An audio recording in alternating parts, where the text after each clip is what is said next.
ဖျားဘူးလာရင်ရှေ့တော့ကမျိုးသမီးတယောက်ဖျားရည်မြေမော်ရောက်တဲ့အခါကျတော့တွေးထွေးသွားတာသူကမြင်တယ်လူတွေကလည်းဖျားရည်မြေမှာဗမာပြည်မှာတော့မှပဲကွန်တတွေးကနေရာတကာထွေးတတ်တယ်လေဖျားတပြင်းရည်မြေမော်မှာတွေးထွေးသွားတာကိုမြင်တဲ့အမျိုးသမီးက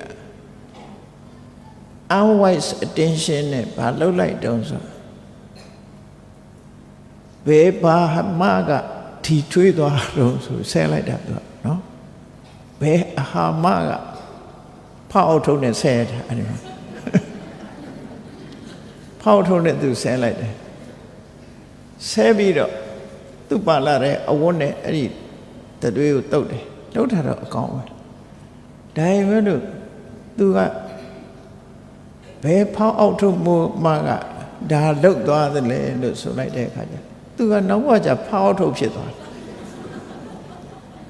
အဲ့ဒါတတိထားရတယ်လို့ပြောတတိထားပါကိုလုံးလိုက်လို့ရှိရင်ကိုကကုသိုလ်ဖြစ်ခဲ့တဲ့နဲ့တန်ရှင်းလို့သည့်အတွက်ကြောင့်ချောချောလှလှလေးတော့ဖြစ်ပါရဲ့ဒါပေမဲ့သူများကိုဖောက်အောက်ထုတ်လို့ပြောလိုက်တာနဲ့သူလည်းဖောက်အောက်ထုတ်ပဲဖြစ်တယ်